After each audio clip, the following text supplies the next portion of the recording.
Alright, as you can see, got a fair bit of work done on the engine. Did miss a few things with recording just because the camera died. Getting the head off is interesting.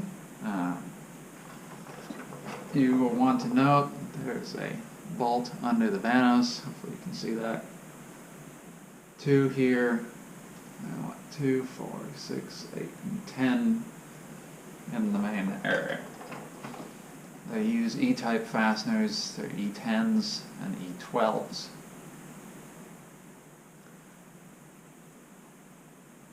Once you want to remove them a little bit at a time, quarter turn to half a turn when you first break them free. You want to work your way from the outside to the inside. So start here, go to these ones, back to these, over to those, do the middle set, repeat. You're going to want a fairly long ratchet. They are torque down and they are torque to yield. They're single use. Throw them away when you're done. Do not try to rebuild the engine with them. Go get new ones. Go get mini ones. Go get ARP ones. Probably the ARPs are going to be cheaper and just as good, if not better, than the minis.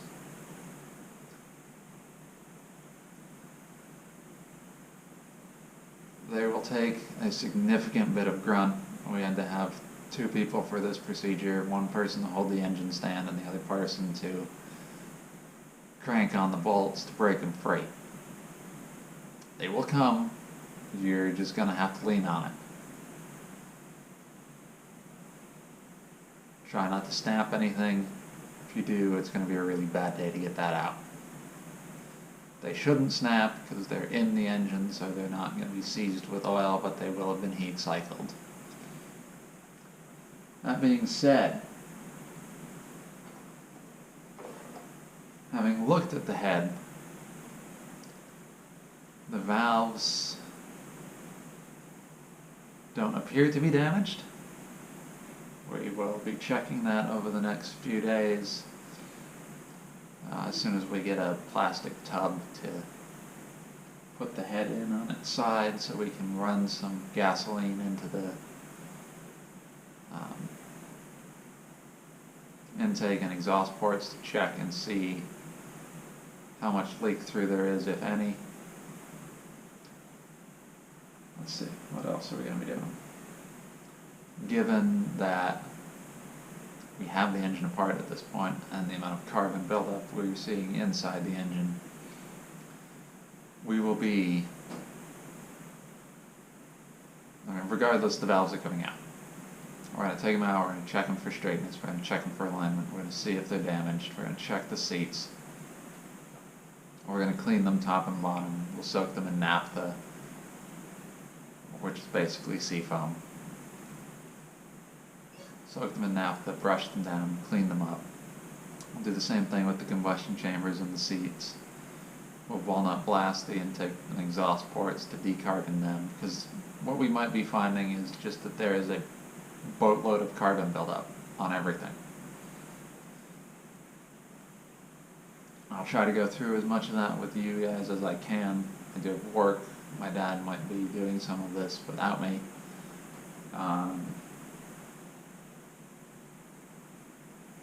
Once we take the valves out, we will be relapping them when we put them back in if we find they're good. If we find they're bad, we'll be replacing them. Those will need to get relapped in, and we'll go from there. We've been tossing around ideas on how to make this thing more robust.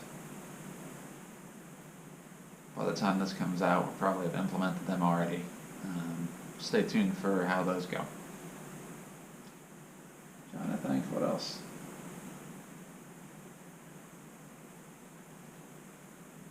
In addition to doing the engine rebuild, as I probably mentioned, we're going to be doing the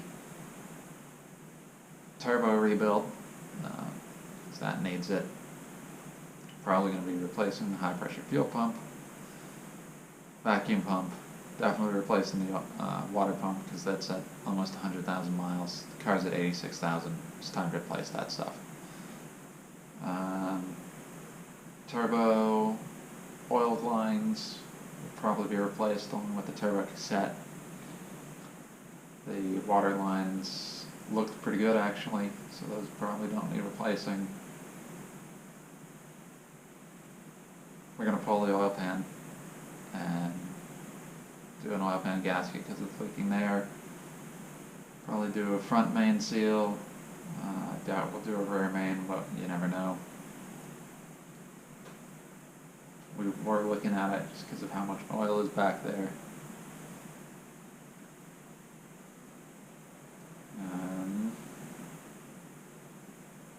I think that's it for this right now.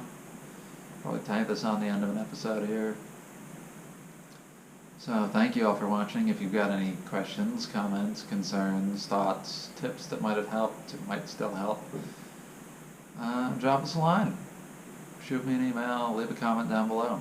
If you found this at all helpful, please hit the like button. Please subscribe to keep seeing updates on this and any of the other projects we got going on or will have going on. Or if you just like the motovlog videos, the car vlogs, all that sort of stuff. So, thank you all for watching. Hope to see you next time, and hope this is helping some of you guys. Thank you all for watching. I hope you enjoyed. If you did, please hit the like and subscribe buttons. It really helps me out, and it lets you know when I put something new up.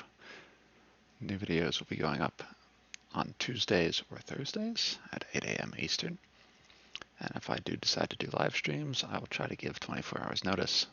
So hit the subscribe button on the channel, and you'll be notified when I post that stuff too. Hope to see you next time. Sharps out.